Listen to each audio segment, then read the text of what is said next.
Oh my gosh, here I am in DC with one of my heroes. Oh, dude. He does this all the time, and we're twins of different mothers, man. We're really cut from the same cloth. My name's Robert Egger, and welcome to the DC Central Kitchen in the basement of the biggest shelter in America, right below the Capitol of the United States. Tell me about, what you're doing here differently, because you provide a living wage.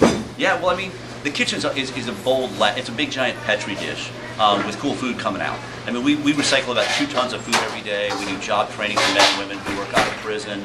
We have our own revenue generating jobs. We start people here at $14 an hour with full benefits. We earn half our own money. We buy about $300,000 worth of local produce every year. We're doing an experiment, locally sourced cook from scratch meals in DC public schools with, again, graduates of the job training program. Men and women out of drug treatment programs, off the street, out of prison, doing the cooking. So, bold laboratory, my brother. Okay, now, the best conversation, blow my mind.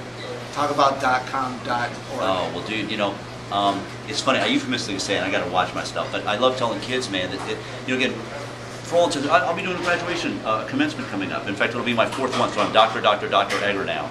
But on graduation day across America, we got an entire generation, 80 million strong, young men and women who have been raised doing service, man. And we're telling them on graduation day, you got to choose between making money or doing good.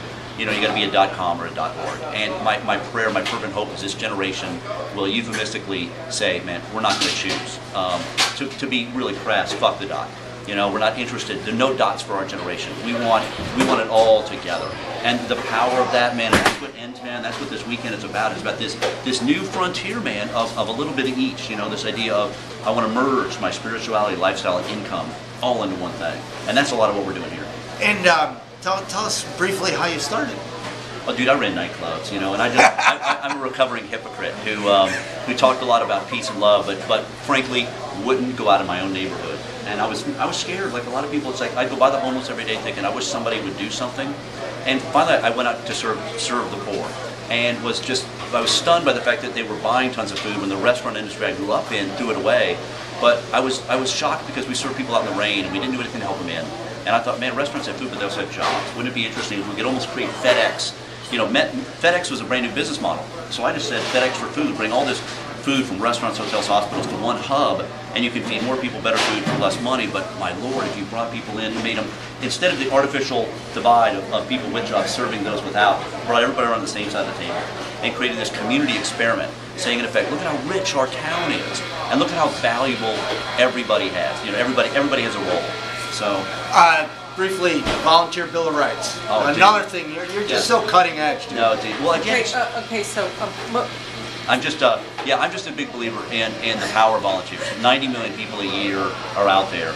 Imagine if they started to just push, nudge a little bit, saying, in effect, we have about 10 rights that we believe are imperative. The right to work, no matter what your physical limitations, the right to be treated with respect, the right to talk to all staff, the right to review your experience, but more importantly, the right to know what impact your work made today. And imagine if 90 million people started saying, I'm glad I fed somebody, but did I actually help liberate somebody? Imagine if 90 million people started to gently push the sector every day. And again, the power of the internet to say, if you can't tell me, it's not only about me, I'm going to tell other people that if you want to volunteer, here's a group that knows how to do it, here's a group that doesn't.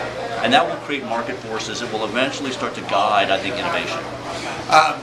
As I go and I'm out, doing my thing, 10 cities, rivers, or whatever, and tweeting it out, I get encouragement. I get this, fucking love you, man. And it just really helps me get going, man. Because we got to be there for one another. No, dude, we got to be there for one another. That's the power of what we're talking about. There's a community, man. When people come here seeking, it's not to feed the poor. They want to be part of a solution. There's a community. There's a giant wave in America, man. People are hungry, but it isn't just for food, my brother. And you are a feeder of that great sense of what next. So, power to have you back, man. Pleasure to have you back.